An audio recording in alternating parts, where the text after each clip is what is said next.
dear students আমি last ক্লাছত চালোঁ যে মোশ্যন ষ্টাডি কৰিবৰ কাৰণে আমাক এটা ফ্ৰেম অফ ৰেফাৰেঞ্চ লাগে আৰু ফ্ৰেম অফ ৰেফাৰেঞ্চটো কি আছিলে ফ্ৰেম অফ ৰেফাৰেঞ্চটো হৈছে এটা কোঅৰ্ডিনেট ছিষ্টেম প্লাছ এটা ক্লক সো কোঅৰ্ডিনেট ছিষ্টেমটো লাগে আমাক অবজেক্টৰ পজিশ্যন মেজাৰ কৰিবৰ কাৰণে আৰু ক্লকটো হৈছে টাইম মেজাৰমেণ্ট কৰিবৰ কাৰণে ৰাইট বাট আমি ওৱান ডাইমেনশ্যনেল মোশ্যন যেতিয়া ষ্টাডি কৰিছিলোঁ আমি এটা কোঅৰ্ডিনেট ইউজ কৰিছোঁ ৰাইট কাৰণ ষ্ট্ৰেইট লাইন মোশ্যন ষ্টাডি কৰিবৰ কাৰণে আমাক এটা এক্সিছ লাগে কিন্তু আমি কেতিয়াও টাইমটো আমি এক্সপ্লিসিটলি দেখুৱা নাই আমি টাইমটো যে পজিশন মেজাৰ কৰাটো আমি এটা এক্সিছত দেখুৱাইছো কিন্তু আমি টাইমটো দেখুৱা নাছিলো ৰাইট আজি আমি সাম পজিশন আৰু টাইম একেলগতে কেনেকে গ্ৰাফত দেখুৱাব পাৰি মানে আমি ষ্টাডি কৰিম পজিশন টাইম গ্ৰাফ য'ত নেকি কি কৰিম আমি মোশন কেনেকে ৰিপ্ৰেজেন্ট কৰিব লাগে মোশনৰ প্ৰবলেম কেনেকে সলভ কৰিব লাগে displacement velocity speed etcetera concept position time গ্ৰাফত কেনেকে ৰিপ্ৰেজেন্ট কৰিব লাগে আমি আজি ডিটেইলছত ডিসকাস কৰিম ঠিক আছে সো এতিয়া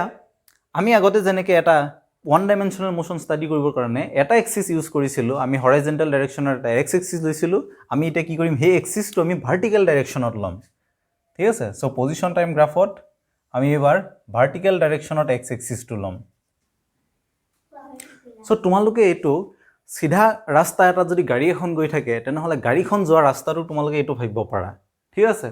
সো এনেকে ভাবিলে ইয়াত প্ৰবলেম সলভ কৰিবলৈ ইজি হ'ব ঠিক আছে এতিয়া ইয়াত পজিশনৰ লগতে আমি কি থাকিব এবাৰ এটা টাইম মেজাৰ কৰা এক্সিসও থাকিব সো এটা পাৰপেন্ডিকুলাৰ ডাইৰেকচন এটা কি থাকিব টাইম এক্সিস থাকিব ধৰিলেছো টাইম সেকেন্ডত মেজাৰ কৰিছো ঠিক আছে আৰু আমি পজিশনটো মিটাৰত ইউজ মানে মেজাৰমেন্ট কৰিছো ঠিক আছে সো আমি ইয়াত এটা স্কেল ইউজ কৰিম টাইম মেজাৰমেন্টৰ আৰু এটা কি কৰিম পজিশন মেজাৰ কৰা আমি এটা স্কেল ইউজ কৰিম ইয়াতে ঠিক আছে সো ধৰি লৈছো এটো 10 মিটাৰ 20 মিটাৰ 30 40 মিটাৰ 50 তেনেকে ইয়াত 5 second 10 second 15 second 20 second 25 second এতিয়া কথা হল আমি ইয়াত যদি এটা পয়েন্ট দিও ধৰি লৈছো মই ইয়াত এটা পয়েন্ট দিছো এটো এই পয়েন্টটোৱে কি দিব এবাৰ এই পয়েন্টটোৱে এবাৰ দুটা কোঅৰ্ডিনেট দিব এই পয়েন্টটোৱে পজিশন কোঅৰ্ডিনেট দিব সো পজিশন কোঅৰ্ডিনেট হ'ব এটো 50 আৰু টাইম এক্সিসত কোঅৰ্ডিনেট কিমান হ'ব 20 ঠিক আছে সো এই এতিয়া মোশন আমি ইয়াত কেনেকে ৰিপ্ৰেজেন্ট কৰিম এটো ইন্টাৰেষ্টিং সো ইয়াত মোশন কেতিয়া হ'ব যদি এই পয়েন্টটোৱে এই প্লেনখনত যেটো পজিশন টাইম প্লেন আছে এক্সটি প্লেন আছে ইয়াত যদি মুভ কৰে তেতিয়া আমি মোশন পাম ঠিক আছে সো ধৰি লৈছো এই পয়েন্টটো প্ৰথমতে ইয়াত আছিল ঠিক আছে সো ইয়াৰ পৰা এই পয়েন্টটো মুভ কৰি জনিবা ইয়ালে পালেগে সো অবজেক্টটো কিমান টাইম মুভ কৰিলে প্ৰথম কথা প্ৰথম ইনিশিয়াল পয়েন্ট এটো আছিল টাইম কিমান এতিয়া 0 ফাইনাল ইয়াত আছে টাইম কিমান 20 সো 20 সেকেন্ডস অবজেক্টটোৱে মুভ কৰিছে অবজেক্টটোৱে কিমান ডিসটেন্স ট্ৰেভেল কৰিলে বা ডিসপ্লেসমেন্টটো যদি হদু কিমান হ'ব সো ইনিশিয়াল পজিশন তুমি চোৱা এই পয়েন্টৰ পজিশন কিমান 30 এই পয়েন্টৰ পজিশন কিমান পজিশন কোঅৰ্ডিনেট 50 ৰাইট সো 50 ৰ পৰা 30 গলে কিমান 20 সো এটো ডিসটেন্স ট্ৰেভেল কৰিছে ইভেন ইয়াত ডিসপ্লেসমেন্টটো ইকুৱেল সেমে আহিব ঠিক আছে সো মই জাস্ট এটো দেখুৱাইছো যে সো যেতিয়া এই পয়েন্টটোৱে ইয়াৰ পৰা ষ্টাৰ্ট কৰি এনেকে মুভ কৰি ইয়ালৈকে পাইছে এটা ষ্ট্ৰেইট লাইনে বুজাইছো এটোৱে পজিশন টাইম গ্ৰাফত মোশন বুজাব পাৰিব কাৰণ মোশন মানে কি হৈছে change of position with respect to time আৰু ইয়াত তুমি যদি চোৱা এই পয়েন্টটোৱে কি হৈছে ইয়ালে যেতিয়া গৈছে বা যেতিয়া এটো পয়েন্ট পাইছে প্ৰত্যেকটো পয়েন্টতে কি হৈছে পজিশন বেলেগ বেলেগ এই পয়েন্টৰ পজিশন এটো এই পয়েন্টৰ পজিশন এটো ঠিক আছে সো সিমিলাৰলি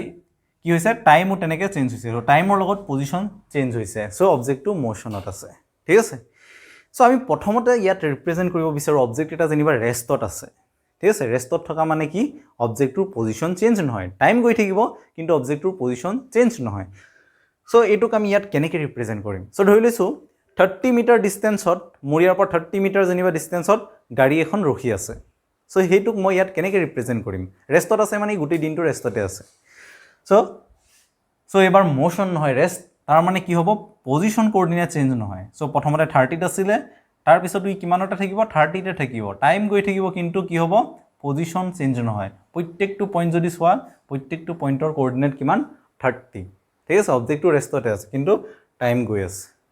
আৰু ইয়াৰ পৰা যদি ইয়ালে মই ষ্টাডি কৰিছোঁ তেনেহ'লে 20 ছেকেণ্ড চাইছোঁ অবজেক্টটো ৰেষ্টতে আছে সো 20 ছেকেণ্ডলৈকে ৰেষ্টত আছে তাৰপিছত মোশ্যন আহিব পাৰে এতিয়া যদি সি 20 ছেকেণ্ড যোৱাৰ পিছত যদি গাড়ীখন প্ৰথম 20 ছেকেণ্ড ৰেষ্টত আছে তাৰপিছত যদি সি মোশ্যন ষ্টাৰ্ট কৰি দিয়ে ডাইৰেক্টলি সো তাৰপিছত কি হ'ব পাৰে এনেকুৱা হ'ব পাৰে মানে অবজেক্টটো মোশ্যনত আছে ঠিক আছে সো মই কি কৰিম এতিয়া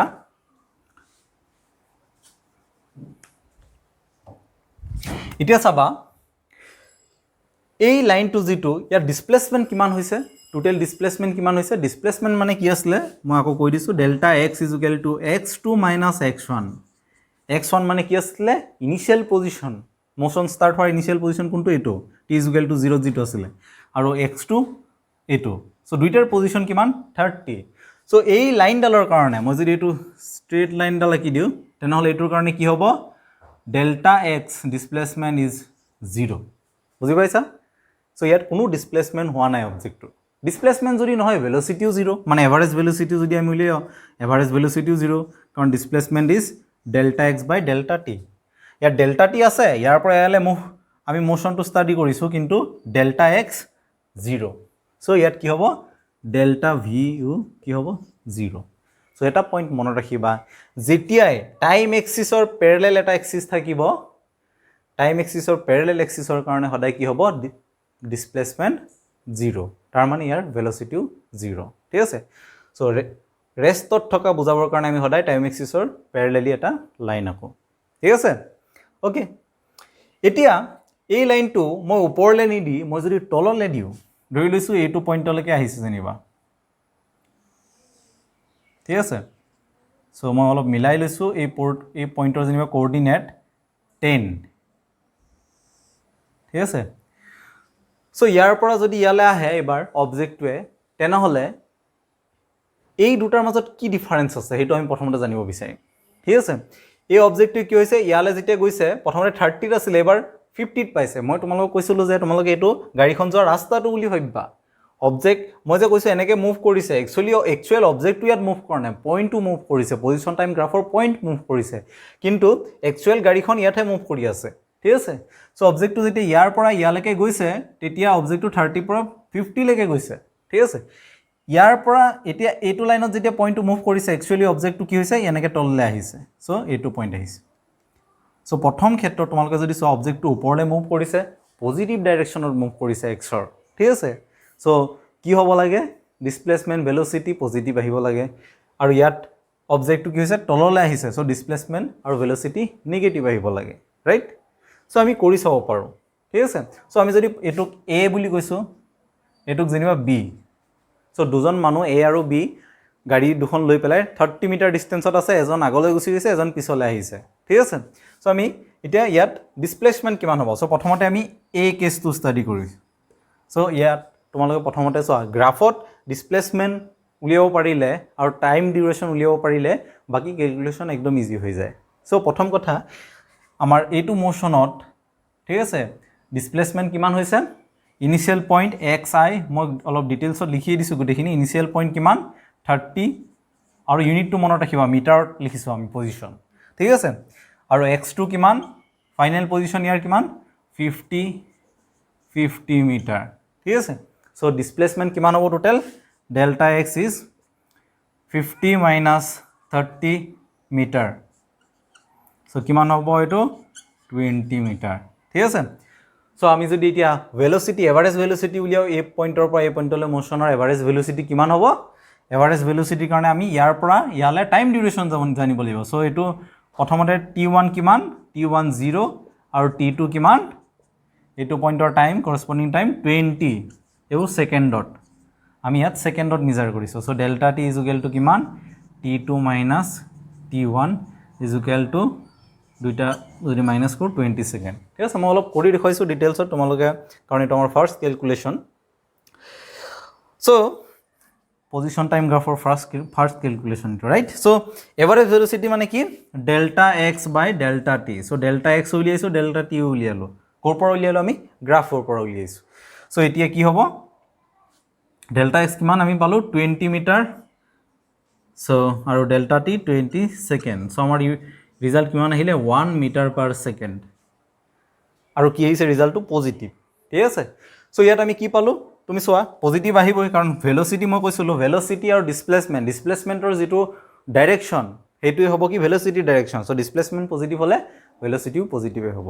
অবজেক্টটো যেটো ওপৰলৈ গৈছে ডিসপ্লেস পজিটিভ ডাইৰেকশনত হৈছে সো পজিটিভ ভ্যালু ঠিক আছে আৰু ভেলোচিটিও কি হ'ব পজিটিভে হ'ব সো এটুত মই লিখি দিছো ইয়াত আমি কি পালো delta x is greater than 0 v var is also greater than 0 ঠিক আছে ওকে এতিয়া আমি যদি বি কেস চাও সেকেন্ড কেসটো যদি চাও সেকেন্ড কেস এটুত যদি চাও তেনহলে ইয়াত ডিসপ্লেসমেন্ট কিমান হৈছে মই ডাইৰেক্টলি লিখিছো এবাৰ ডিসপ্লেসমেন্ট প্ৰথমতে ইনিশিয়াল পইণ্ট 30 ফাইনাল পইণ্ট কিমান ইয়াৰ কোঅৰ্ডিনেট কিমান পজিশন কোঅৰ্ডিনেট মই 10 বুলি ধৰি লৈছো ঠিক আছে সো 10 যদি হয় তেনহলে 30 ৰ পৰা সো লিখি লৈছো x1 = 30 x2 = হৈছে 10 30 মিটাৰ 10 মিটাৰ সো লিখি ললে সুবিধা হয় ঠিক আছে কি কাৰণে তোমালোকে চাবা কেতিয়াবা আমাৰ মাইনাস প্লাস কৰোতে কনফিউজন আহিব পাৰে প্ৰথম ষ্টেজত ক্যালকুলেশনত প্ৰবলেম হ'বই পাৰে সো x2 - x1 ৰাইট এবাৰ সো x2 10 মিটাৰ আৰু x1 হৈছে 30 মিটাৰ ৰাইট সো এটো কৰিলে আমি কিমান পাম -20 সো ডাইৰেক্ট ডাঙৰটো পৰা সৰুটো মাইনাস কৰি দিলে প্ৰবলেম হ'ব হা কাৰণ x1 আৰু x2 দুইটাই কি হৈছে ভেক্টৰ আৰু সেই দুটাৰ ডিফাৰেন্স ললো আমি এটা ভেক্টৰ কোয়ান্টিটি পাম সো ই পজিটিভ আহিব পাৰে নেগেটিভ আহিব পাৰে আৰু আমাৰ ইয়াত কি হৈছে নেগেটিভ আহিছে ঠিক আছে যদি এটো নেগেটিভ হয় তেনহলে ভেলোচিটিও নেগেটিভ আহিব কিন্তু তাৰ আগতে আমি টাইম ডিউৰেশন জানিব লাগিব সো ইয়াৰ পৰা ইয়ালে যে মুভ কৰিছে টাইম কিমান লৈছে ইনিশিয়াল টাইম t1 0 আৰু t2 20 সো এবাৰ মই ডাইৰেক্টলি লিখিছো ডেল্টা t is কিমান 20 second right so v var = কিমান আহিব এবাৰ আমাৰ delta x by delta t is equal to -20 by 20 so v var -1 meter per second right so এবাৰ নেগেটিভ আহিছে ডিসপ্লেসমেন্ট টু নেগেটিভ এটোৰ কাৰণে আৰু লগতে কি আহিছে ভেলোচিটিও এভাৰেজ ভেলোচিটিও নেগেটিভ ঠিক আছে সো এটো যদি মই ভি এ বুলি কৈছো অবজেক্ট এ এটো ভি বি বুলি কৈছো সো এটো পইণ্ট ক্লিয়াৰ হল যে অবজেক্ট যদি আপওয়াৰ্ড ডাইৰেকশনত ডিসপ্লেস হয় তেনহলে পজিটিভ আহিব ভেলোচিটি ডিসপ্লেসমেন্ট পজিটিভ আহিব কাৰণে আৰু তললে আহিলে নেগেটিভ আহিব ঠিক আছে both ডিসপ্লেসমেন্ট আৰু ভেলোচিটি এতিয়া তোমালোকে প্ৰবলেম অকল এনেকুৱা ইমান সিম্পল প্ৰবলেম পাবা বুলি কোনো কেস নাই ঠিক আছে সো এটোটো অকল এটা স্ট্ৰেট লাইন এতিয়া মোশনটো যদি আমি ইয়ালৈকে কমপ্লিট নকৰি ঠিক আছে ইয়াত যদি মোশনটো হেক নহয় কি হল তাৰ পিছত ই আকৌ এনেকে ট্ৰেভেল কৰি ব্যাক হৈ ইয়ালৈকে আহিলে এটো পইণ্টলৈকে সো এটো পইণ্ট মই দিবা মই এটো ক্যালকুলেশন কৰি দুখাম সো এই কেসটো মই টোটাল কেসটো মই সি বুলি কৈছো জানিবা ইয়াৰ পৰা ইয়ালৈকে এটো জানিবা সি ঠিক আছে সো সি কেসটোত মই যদি ডিসপ্লেসমেন্ট উলিয়াও কিমান হ'ব সো সো অবজেক্টটো ইয়াৰ পৰা ফাইনালি ইয়াত পাইছে আৰু মই ডিসপ্লেসমেন্ট উলিয়াবৰ কাৰণে কি কৰিব লাগে অকল ইনিশিয়াল আৰু ফাইনাল পজিশন জানিব লাগে সো এটো হৈছে ইনিশিয়াল পইণ্ট আৰু মোশনৰ এবাৰ ফাইনাল পইণ্ট এটো মই গোটেই মোশনটো ষ্টাডি কৰিছো যদি তুমি অকল এইকন ষ্টাডি কৰা তেনহলে তুমি অকল এটো আৰু এটো ইনিশিয়াল পইণ্ট এটো ইনিশিয়াল এটো ফাইনাল পইণ্ট ললে হ'ব সো এতিয়া মোৰ ইয়াত ইনিশিয়াল পইণ্ট x1 কিমান 30 মিটাৰ কিন্তু ফাইনাল পজিশন কিমান এবাৰ ফাইনাল পজিশন এটো সো এটো ধৰি লৈছো এটো 40 সো ফাইনাল পজিশন হৈছে 40 মিটাৰ সো মই যদি ইয়াত এতিয়া ডিসপ্লেসমেন্ট উলিয়াও তেনহলে কিমান আহিব delta x x2 - x1 40 - 30 metre 10 metre ঠিক আছে সো এতিয়া যদি মই কি উলিয়াও এভাৰেজ ভেলোচিটি উলিয়াও সো কি আহিব ডেল্টা x আৰু ডেল্টা t এতিয়া মোক কোৱা ডেল্টা x টো পালো ডেল্টা t টো কি সো ইয়াৰ ডেল্টা t টো চাবা